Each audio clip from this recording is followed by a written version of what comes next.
So, Graham, did you get to see Steve Howe and Yes, or is that a no? No, I do fear that I will go to my grave, or yes, we'll go to the grave first, without me ever having seen them live. It's a bit of an issue, but I just think it's doomed. I've never seen them live, and I've interviewed them twice. Mm. And I really love their 70s stuff a lot. Yeah. So, yeah, I didn't see them, but I read the review on your Charles Hutch Press website. Very Yes, good. so very kindly, Paul Rhodes said yes to reviewing it, Yes, and it was a big yes Mm-hmm. for Yes, Yeah, it was a in great review. particular for Steve Howe's Glowing. guitar playing. Yeah, yeah, well, he's a master. But it Mm. also got a good review nationally. It was a national review as well, which is very good. Did you see the Guardian review? That was it. Very good, yeah. Again praising Steve Howe. I mean, when I Mm. when I interviewed him, he was talking about it's not looking backwards at all. He's doing a solo album in which he says is connecting with his Chet Baker, his Chet Baker, his Chet Atkins. So he's wanting Yeah, to do Chet acoustic, Baker's a trumpet player. doing the good point. That would be interesting. um, so no, so it would be acoustic guitar, and that's what he's planning to sort of tour that as well, which would be going in, well, at least going and playing shows doing that, which would be interesting to Well, see. yeah, but you Um, know that Steve Hackett of Genesis from the same era. yeah, He's already yeah. done a great acoustic album. So it strikes me it'd be a great idea if you actually had a supergroup tour between Steve Howe and Steve Hackett. Yes meets Genesis. How good would that be? Yeah. Can you hack it? Yeah. Yeah, but I wouldn't dare suggest that to Steve Howe because even if you're nice to him, even if you're nice to him on the phone, you still come a cropper. It does seem easy to do that. Now, Mm. Graham, I won't surprise you with a topic later on that I want to discuss, but let's go in at the deep end with Edinburgh International Festival. And there's a new Yeah. book about the Edinburgh International Festival. What it says about the struggles and success of the legendary Scots maverick impresario Richard Demarco, a man we met and a man who is symbolic with everything progressive about Edinburgh Festival activities. Yeah, well, you do know it's only 74 days to this year's Edinburgh International Film Festival, the event which has been the cause of the name of this podcast. 74 days, Charles. That's not This is long. true. Yeah, we need to start organizing, Graham. Organizing, Mm. organizing. Can't But wait. it's part of the 77th Edinburgh International Film Festival, but also the 77th Edinburgh International Festival full stop. Yeah. And Demarco, who was born in 1930, he's now reached the grand old age of 94. Well, he actually went to the very first one in Edinburgh in 1947. Yeah. So he's probably the only man alive who's been to every single Yeah. Edinburgh He's a International proper Festival from the very festival beginning. veteran. Mm. And he went from being a schoolboy going to the events to becoming a key player both in the festival and the original creation of the Fringe Yeah. and the creation of the Traverse Theatre Mm. and the bringing of international contemporary and avant-garde art to Edinburgh in a way that no one had done previously. So his role in making the festival and the Fringe what it is and getting the reputation that it acquired, which he now argues it's sort of lost to an extent because of the way it's changed over the years and how he lost some key battles in Yeah. that history of the festival and the Fringe. And as a result, he himself thinks that neither event is quite what it was 30, 40 years ago, which is a debatable point, but it's worth debating. Don't you think he's almost bound to say that? I'm not saying that it's that thing of not as good as it used to be or whatever. But if you're as progressive as he is, you're not, and you don't see that being matched. You're going to make that suggestion. The role for a Well, new yeah, innovator on the scale of a Demarco, um, for a big international festival like this, is it possible still for someone to have that kind of impact? I think it is, but it needs to be someone who is connected already in an organic way to important people within the arts and culture in Mm, Edinburgh and Scotland, and someone who doesn't want to play the game, but is willing to do the hard work that if you don't play the game requires to be successful, and also someone with a huge personality that everybody likes when they actually meet you in person. So that's a lot of boxes to tick. You can imagine someone coming along new and young who might tick one or two of those boxes. But yeah. Demarco ticked about five major boxes, which is why he went from being someone who studied art and lived in Edinburgh to someone who's a key force Yeah. in making the festival and the Fringe so brilliant for decades. I mean, he's still famous abroad. On the continent, the last 20, 25 years, Demarco has been showered with medals and prizes from national governments, national art galleries, cult institutions across the whole of Western Europe. He's mega, mega famous and successful. He's actually more celebrated abroad on the continent than he is in Edinburgh or in Scotland or in Britain, which tells you something about his outsider status that he's always had. No matter how successful he's been, and he has been very successful, he's always an outsider, but he's always popular. So he contains so many contradictions. He's an amazing person, as you know, because you met him at the film festival decades ago, and we've both been to several of his events. Yes. Amazing events he holds involving theatre or dance or art, and he holds them in unusual locations in a very adventurous, imaginative fashion. And we've been to many of those events over the years as well.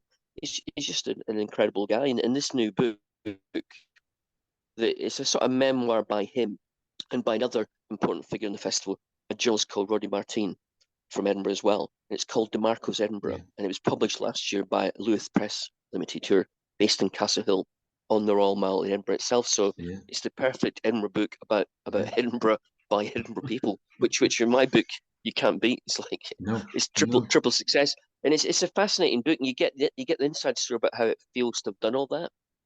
And at times it's like a gigantic list of things he's done, because he's done so many things since he first got seriously involved in the very early 60s, that he's just event after event, famous person after famous person, bold new idea after bold new idea. It's just totally incredible. There's some interesting things come up. Would you say it's a template, or actually is it a case of being a one-off? I think it's a one-off. I think his template is that the Edinburgh International Festival was set up in 1947 deliberately to be inclusive and international, and to have Edinburgh and Scotland reaching out to the rest of the world in bringing the best of the rest of the world, the most interesting things, back to Edinburgh and collaborating with them. And he represents that idea in his DNA. And I think that the whole thing has become so well organized, but so sort of formulaic, and it's in a sort of like successful rut. And it doesn't challenge anything, and it doesn't bring in any great new ideas anymore, because it knows what it's doing, and it doesn't want to rock the boat, and it doesn't want to jeopardize what's already got. So it's become a sort of like a hugely enjoyable, successful event, but it doesn't take risks. And so it doesn't have the impact it had when Demarco was a key figure, when he took risks all the time. And the risks mostly paid off, but the risks always became his undoing. So, for example, part of the reason that when he had his own art gallery, which also put theatre on and dance events, he used to get a grant from the Scottish Arts Council, but that all stopped. He didn't get a grant from the Scottish Arts Council after 1980, although he kept on doing all his stuff after that without the Scottish Arts Council. So what was the reason for no grant? Well, he befriended Jimmy Boyle. We went to an event with Jimmy Boyle there. In the 90s. Yeah. As part of the film festival. I remember. And there was partly to rescue them, but also partly to get them involved with artistic events. Yeah. And there's Jimmy Boyle there, who was obviously the subject to that famous autobiography, Sense of Freedom, which was turned into a film by John Mackenzie, who later turned up at the film festival for an event that we were at, where the producer Jeremy Isaacs was there in the audience in this tiny cinema at the Film of Edinburgh. So it all ties in. So it was Jimmy Boyle, because he'd been in Barlini for murder, and he was in the special unit. He was allowed to become a painter. So Jimmy Boyle became a successful artist even before he was released from prison. And because Demarco supported him and put on his exhibitions and brought him back into society, just like the Barlini special unit wanted to happen. Because the idea was that rather than like punishing criminals the whole time in jail, why don't you rehabilitate them by bringing out the creative side? So Demarco went along with that par excellence. But the result of that was bad media publicity about Jimmy Boyle and Demarco. So the Scottish Arts Council pulled the plug, and that was the end of that. And that's a familiar tale, of course, isn't it? Yeah, but it was something about Demarco. Cast beyond the fringes, Yeah, but they didn't come back to him. The Arts Mm. Council and the festival itself never quite forgave him for doing that. It was almost like, this thing's so precious to us, we don't want anybody rocking the boat, even if the person rocking the boat is A, right, and B, brilliant. So Demarco never got back to being an insider, even though he remained hugely successful at what he did in Edinburgh. And another thing that changed was that the Edinburgh International Festival used to have a visual arts component, which is why Yeah. Demarco managed to become significant within the National Festival. Mm. In 1992, they stopped having the visual arts as part of the official programme, and it's never returned. It's mainly classical music, a little bit of oral music, bit of theatre, bit of dance. So they've never brought that back. And it's almost like they got their fingers burnt by being in contemporary art with Demarco. So they thought, okay, we're not going to like get involved with that again. It's too risky. So I think the story of Demarco and how he was sort of semi pushed out of the things that he'd helped create is it shows the limitations of the people who run International Festival, and maybe to a degree the city itself and to the limitations of Scotland itself. That's a debatable point, but I think the key thing about the International Festival is that although Nicola Benedetti, the current director, is Scottish, from a Scottish Italian background, just like Marco was. Yeah, exactly. She's one of the few directors of the International Festival who is actually Scottish. The vast majority of directors have been either from London or from abroad originally, or surprisingly, there's been two from Leeds. Two directors at the International Festival have been from Leeds. One was Lord Harwood, who you'll know a lot about. He was director in a key era between 61 and 64. Yes, indeed he was. Another one was Frank Dunlop, who took over in 1984. Yeah. He was born in Leeds. So the International Festival was launched, and this comes out in the book. It was launched in 1947 by an Austrian emigre who'd fled Nazi Germany. And it wasn't set up by anybody British or by anybody Scottish. So its very birth wasn't national. And his name was Rudolf Bing. And he wanted to create a he wanted to create a British version of the Salzburg Festival in Austria. And originally he wanted to be in Oxford, but for some reason Oxford didn't play ball. Partly because for some reason the British Council wouldn't give arts funding to English arts events, but they would to Scottish. Goodness knows why that was, some bureaucratic rule at the time. So instead he went to Edinburgh. Edinburgh said, "We'll come to Edinburgh. We'll do it in Edinburgh." So from the beginning, it's never been an entirely Scottish event. It's always been international. I think that's good. And I think Demarco represents its international roots. And the way it's progressed since Demarco was marginalised, it's got away from its international roots, and it's become a bit more British and a bit more Anglo, although no more Scottish. No. It's never been. That word international, I mean, Harrogate used that word as well in its time for festivals. What do you interpret that as being? Why is that word there? Well, it's interesting that the International Festival in Harrogate started in '66. Yeah. At a time when it was swinging England, swinging London, swinging Britain. And Britain was an international focus, and there was an awful lot of people coming and going from abroad into Britain because it was an attractive cultural place to be. So that even Harrogate, sleepy old Harrogate, it's the origins of the festival were international and adventurous.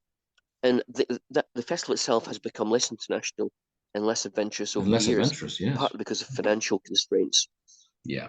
So its international component now just mainly lies in classical music. There's a little bit of nationalism in classical music, occasionally jazz and it's from abroad, but in general, it's become more British as well.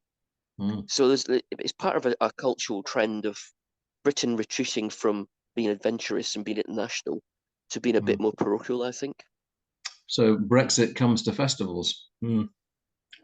Well, I think Brexit, it wasn't a sort of self-conscious choice like Brexit was. It was a sort of natural, slightly regressive trend, not organised by any one person or one group. It was just it was the easiest thing to happen was to stop being so adventurous and to stop engaging with the international community so much. It was much easier to stick to what was going to work, what was going to be successful. What wasn't Remind me, does Harrogate use the word Does Harrogate use the word international at all now? As a brand, as an overall umbrella, it does. Mm. But it's individual events like the fantastic Crime Writing Festival Yeah. or the Or Harrogate Summer Spiegel Music tent. Festival. They Mm. don't use the international word whatsoever. No, And, exactly. and when it, Exactly. They and don't, when do they? yeah, No. and when I Mm. ran the Fringe for 3 years for the festival, which was a Mm. great experience, I I I actually programmed some events purely because they were foreign, Yeah. just to Yeah. live up to the title international. So I got a Swedish singer that I didn't even particularly like, just so there would be something that wasn't. What was that? A member of ABBA? I wish it was, yeah, just so it wasn't blooming British. Yeah. Yeah.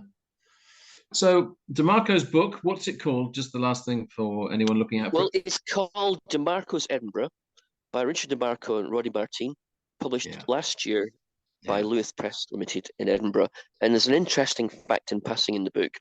Mm. Coventry Cathedral was rebuilt after the Second World War, after the bombing Yeah. by the Germans. Yeah. And it's a magnificent mix of the ruins of the original cathedral and a Yes. very modern architectural Yeah.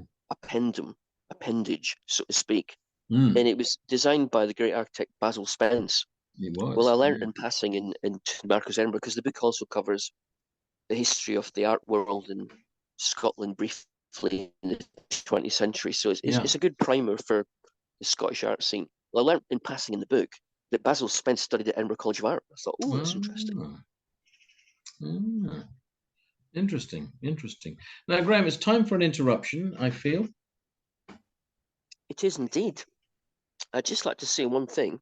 Hmm. I nearly like Billie Eilish's new album. Billie Eilish's new album.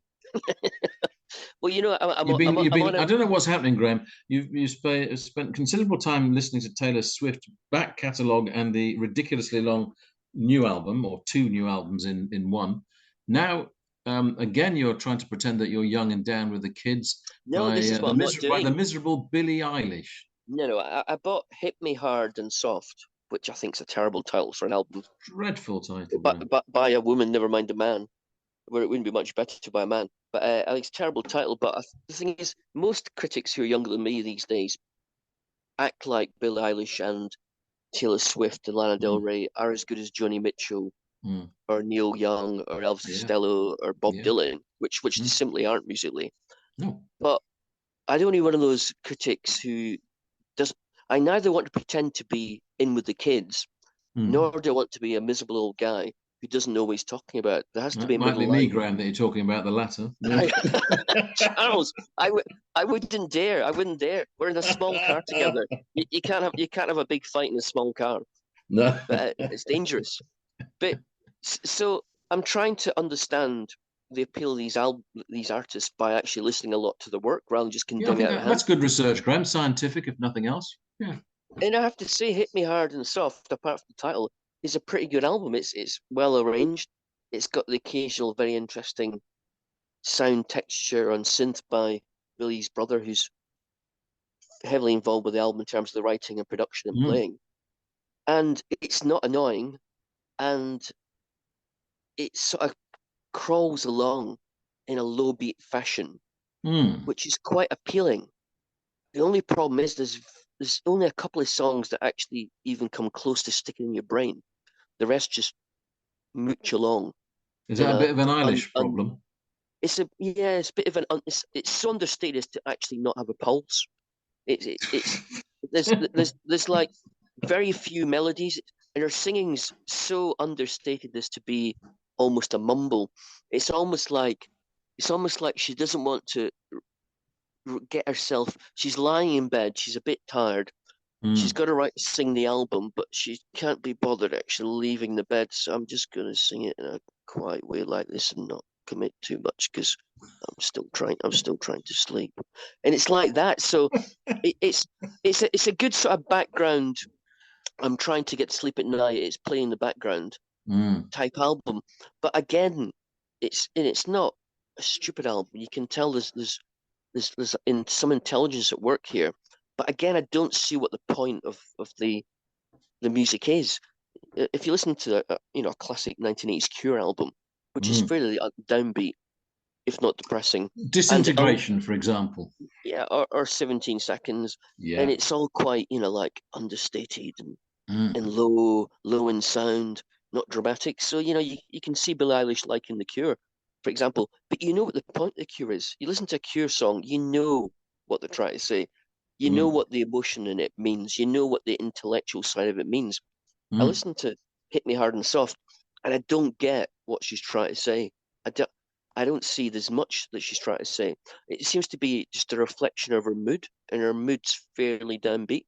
So it's mood music. Are we talking, that is capturing the mood of the zeitgeist, Graham? Well, it's a different sort of zeitgeist to Taylor Swift, that's for sure.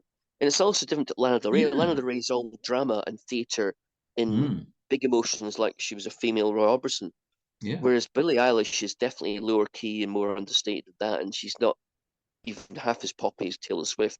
So Mm. it's not the same thing, but I think the similarity between the other two is that it's all first person Yes. emotion without any, there's no bigger vision.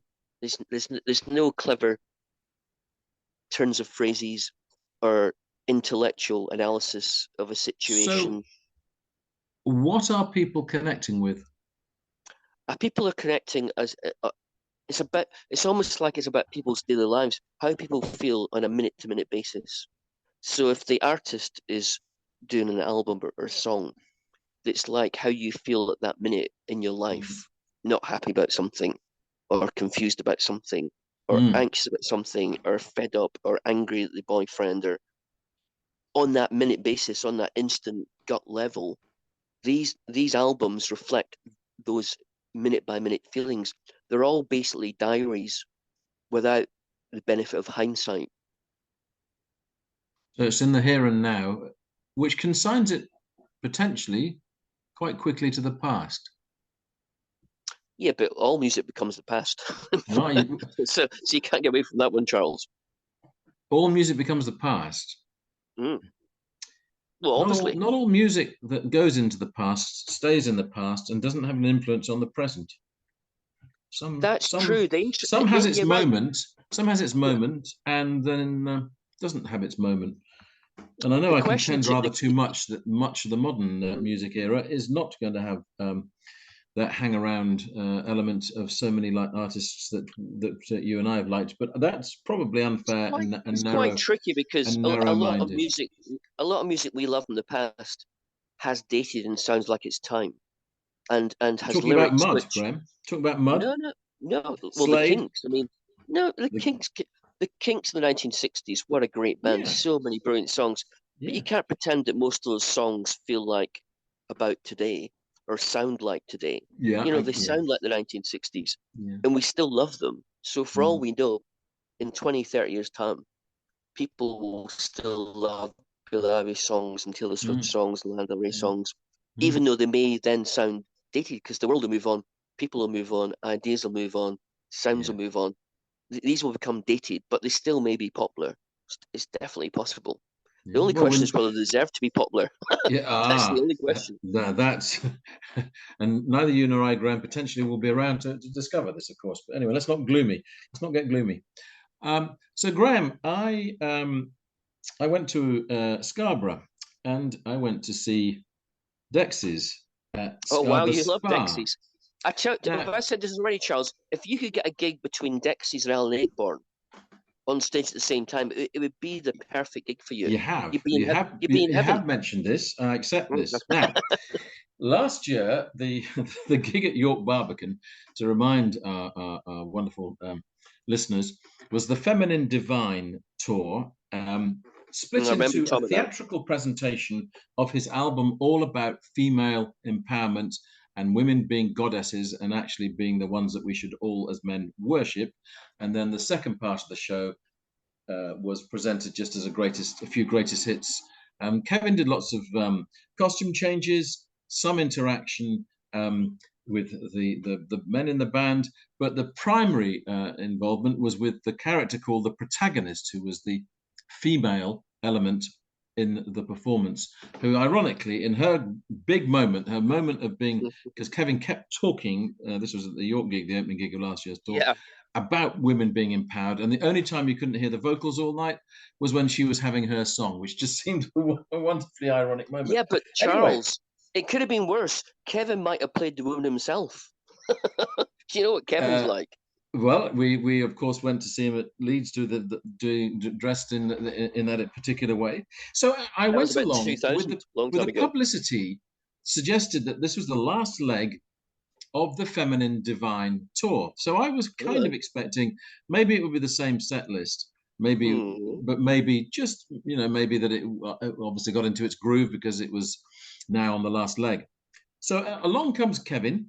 There's no backdrops, and he starts with the cover version of a Bee Gees song, Yes. "To Love Somebody." To love Oh, somebody. yeah.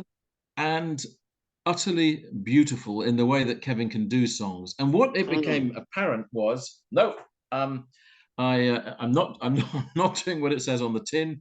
I'm doing a show that instead picks out a few of the songs from the Feminine Divine, and builds around that Dexys songs, favorite cover versions. And significantly, the protagonist was no longer there. Oh, that's And typical. nor indeed was the centerpiece song, the Feminine Divine itself. Oh dear.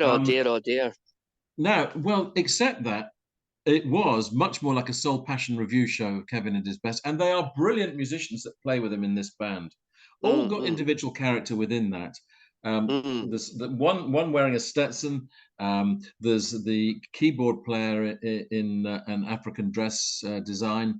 Kevin, as usual, is wearing a loose-fitting suit in interesting colors and a fantastic hat.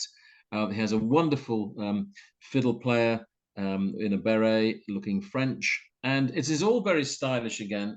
And it's very much now back to Kevin being the centerpiece. And in this case, having gone through this thing of, I mean, last year he was still the centerpiece, even though technically he was supposed to be moving the protagonist. There's no way that Kevin Rowland would never not be the centerpiece of anything he did.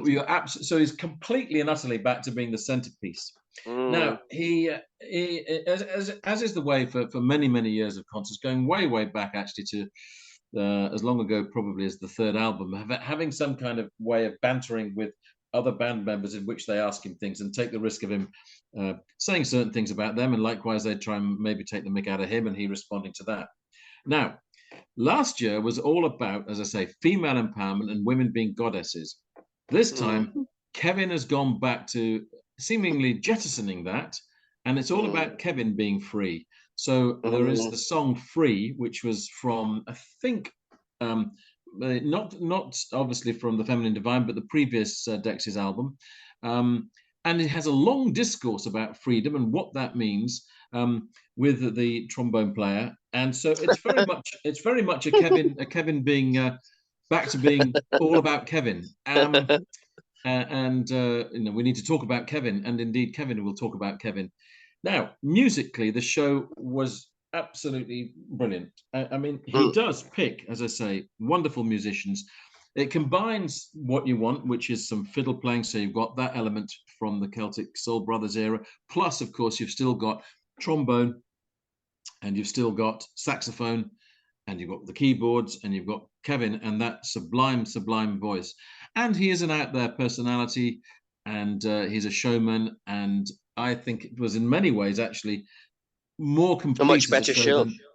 I found it a show that was much more Dexys than, and we got the reason behind last year's show, and it was interesting as an experiment to be theatrical in the way it was presented. This was, I think, a classic Dexys show, brilliant showmanship, brilliant soul, utterly soulful, and it finished with the wonderful "What She Like," that long song in which he's capturing in taking both in expressing it in vocals and words, and then in music, and then finally in a long singing, not ululating, but in expressing himself simply through voice rather than through words.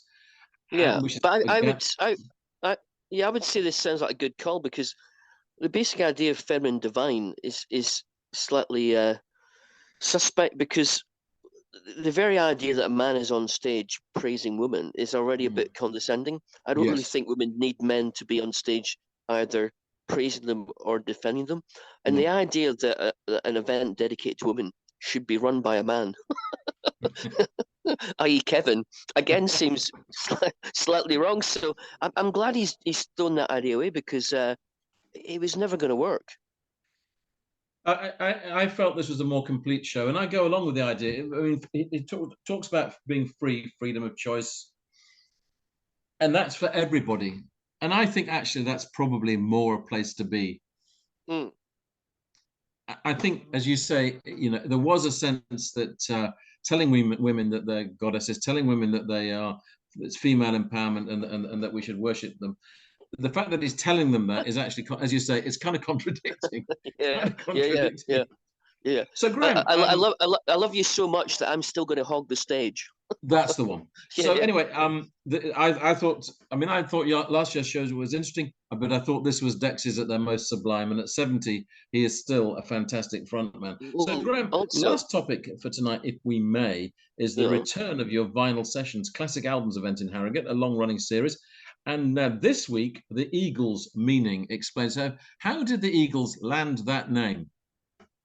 Well, I'm not going to do that. I'm not into that sort of boring thing. The whole point of Vinyl Sessions, that's what it says. With the Eagles meaning explained. What do you mean? The meaning of Hotel California. We're talking. Oh, you didn't say that, Graham. You said the meaning of the Eagles. The name. I was being brief. You can't explain everything in one sentence. I went to talk the other day about the brevity is probably the best thing to be. However, the ironic thing with this, the talk was split into two halves of half an hour each, telling us that we needed to speak more briefly. Yeah. Anyway, Vinyl Sessions was set up in 2017 by Colin Payne, who's a Darley-based businessman from Yorkshire, and also a massive hi-fi nut. He's got a huge, massive amount of vintage hi-fi equipment, fantastic stuff, and he launched it to help Harrogate Hospital charity. Oh, yes, we all do it for free. And the very first year we did it, we had Ken Scott, the David Bowie and Beatles and Supertramp, producing and engineer, doing a Q&A with me about the recording of Bowie's Ziggy Stardust album, where I was talking to him about how he did Starman, and he played us the original tapes of how he layered the sound to get the eventual single released in the album version. And it was just fantastic. And we've done altogether about 40, 50. With the biggest crowd being about 300, the smallest about 40, and raised about 20,000 for Harrogate Hospital friends in the meantime. And we had a break because of COVID, and we brought it back last year for one event about Abbey Road, the Beatles.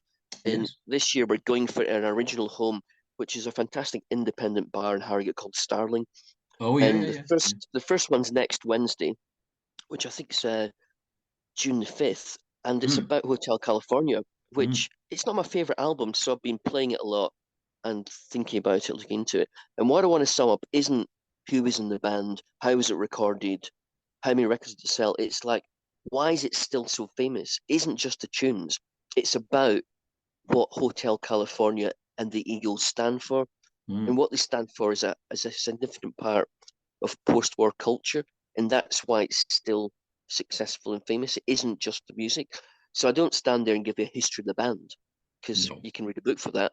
It's about my personal interpretation of why this is still an important album and why these songs still mean something. So I'm looking forward to doing that on Wednesday. It's always a good event. So what do you reckon, Graham? Can people, can they get out at the end, or can they never leave? You can check at any time, but you can never leave. No, it's a free event. You can give a donation. You give a donation to the charity, the hospital charity, but you don't have to pay. You're free to not pay at all.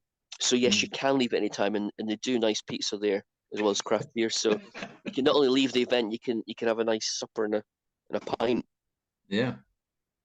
So and you're leading this talk, Graham, yes? Well, Colin is in charge of the hi-fi equipment, making sure the vinyl album's played on the top quality old equipment. Then you got a video show about the band by Jim Dobbs. Then I do a 5-10 minute introduction about the meaning of the album. And then if people haven't fallen asleep, they then get the chance to listen to the album run right through. Excellent. And what time does it start? 7 o'clock. Well, it's 7:30 really, but you start getting there at 7 o'clock.